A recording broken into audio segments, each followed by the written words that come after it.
సచివాలయంలో నిర్వహించిన మంత్రుల మీడియా సమావేశంలో మంత్రి Sridhar Babu, deputy CM Bhatti Vikramarka HCU వివాదంపై వస్తున్న వార్తలపై వివరణ ఇచ్చారు. హైదరాబాద్ సెంట్రల్ యూనివర్సిటీకి సంబంధించిన ఆస్తి ఒక అంగుళం భూమిని కూడా తెలంగాణ ప్రభుత్వం తీసుకోలేదని వీరు క్లారిటీ ఇచ్చారు.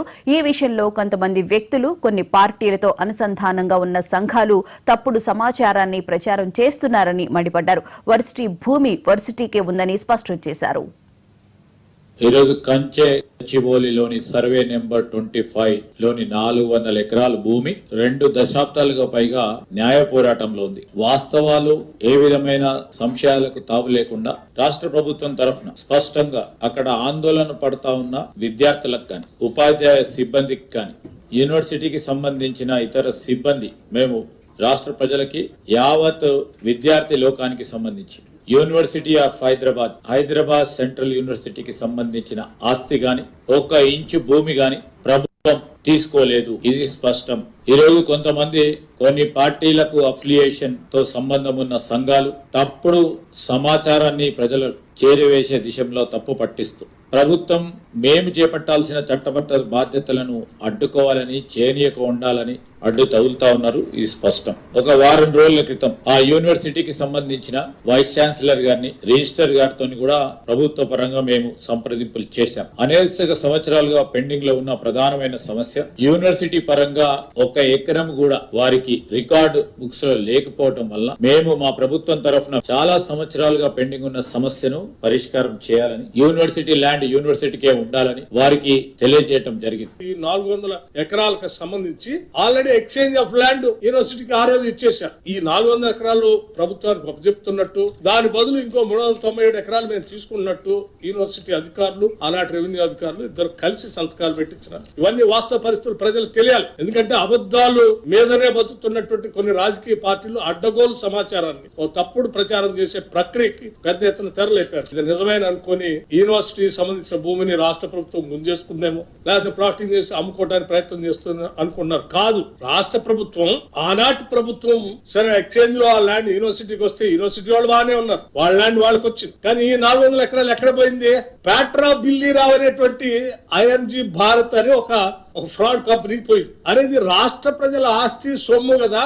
ఈ ఆస్తి ప్రజలకే ఉండాలి, రాష్ట్రాలకే ఉండాలి కదా అని ఆ తర్వాత వచ్చినటువంటి కాంగ్రెస్ ప్రభుత్వం, రాజశేఖర రెడ్డి గారి నాయకత్వంలో ఈ అలాట్మెంట్ ప్రైవేటు వ్యక్తులకు అలాట్ చేసినటువంటి భూమి రాష్ట్ర సొమ్ము, రాష్ట్ర ఆస్తి ఈ ప్రజలకే ఉండాలి. ఇది అటువంటి పాట్రా బిల్లీరావు లాంటి ఐఎంజీ భారత స్పోర్ట్స్ లో పోతే ఎట్లా అని ఆనాటి కాంగ్రెస్ ప్రభుత్వం దీన్ని క్యాన్సిల్ చేసింది. ఇది ఆనాటి నుంచి ఇది ప్రజల ఆస్తి, ఇది ఏదో బిల్లీరావు, పాట్రా చేతుల్లో పోతే ఇది చాలా వేల కోట్ల రూపాయలు విలువైనటువంటి భూమి, ఇది వాళ్ళకే వదిలేయకూడదు, మనకు గట్టి కొట్లాడాల్సిందే, ఇది ఏదో రకంగా రాష్ట్రానికి తేవాల్సిందే అని చెప్పి రాష్ట్ర ముఖ్యమంత్రి రేవంత్ రెడ్డి గారి నాయకత్వంలో ఈ రాష్ట్ర కేబినెట్ గట్టిగా నిర్ణయం తీసుకొని ఎట్టి పరిస్థితుల్లో ఇంచి భూమిని కూడా వదిలిపెట్టడానికి లేదు, ఇది ప్రజలకే చెందాలని చెప్పి హైకోర్టులో కొట్లాడి దీనిపైన కేసు గెలిచి ఆ భూమిని అంతా రాష్ట్రానికి తీసుకొచ్చారు.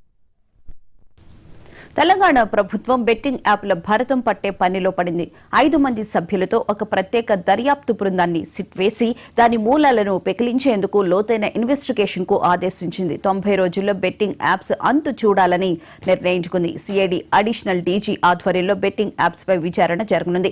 సిట్ బృందంలో ఐజీ రమేష్ రెడ్డి, ఎస్పీలు Sindhu Sharma, Venkatalakshmi, additional SP Chandrakant, DSP Shankar ఉన్నారు. ఆన్లైన్ బెట్టింగ్ కు సంబంధించిన కేసులన్నింటినీ దర్యాప్తు చేసి బెట్టింగ్ ను నిరోధించే చర్యలను తెలంగాణ ప్రభుత్వానికి సూచించబోతున్నారు.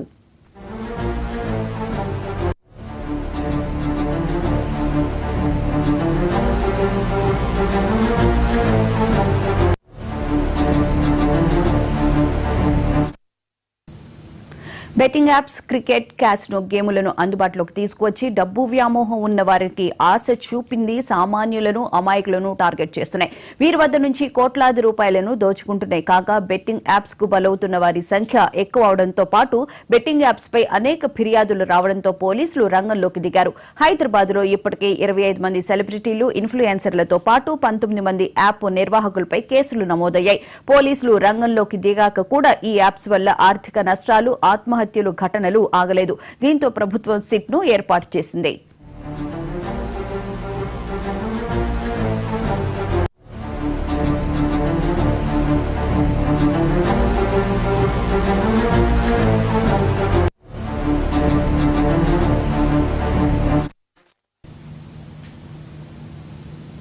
తెలంగాణలో బెట్టింగ్ అన్న పేరు వినిపించకుండా చర్యలు తీసుకోవడమే సిట్ ప్రధాన లక్ష్యం.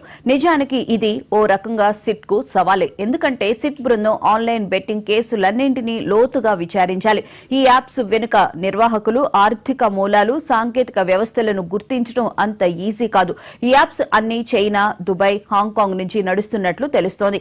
ఈ దేశాలు హవాలా, క్రిప్టో కరెన్సీ ద్వారా డబ్బును తరలిస్తున్నాయి. హైదరాబాద్లో ఒక్క కేసులోనే ఏకంగా 100 కోట్ల రూపాయలు లావాదేవీలు జరిగినట్లు తేలింది. ఇప్పుడు ఈ డబ్బు మార్గాలను ఛేదించి నేరస్తులను శిక్షించే ఆధారాలను సిట్ సేకరించాలి. అంతేకాదు బెట్టింగ్ యాప్స్ పీడను శాశ్వతంగా వదిలించే బాధ్యత సిట్దే.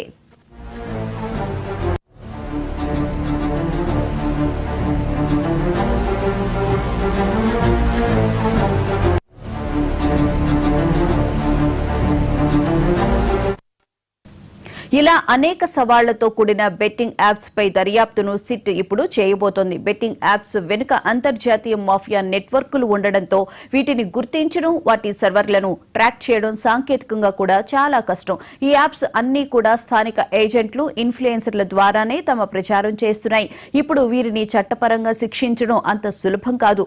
రాజకీయ ఒత్తిళ్లు కూడా ఈ దర్యాప్తును ప్రభావితం చేస్తాయి. దీంతో అడుగడుగున అడ్డంకులతో ఈ బృందం స్వతంత్రంగా పనిచేస్తూ 90 రోజుల్లో ఈ పనిని పూర్తి చేయాల్సి ఉంది.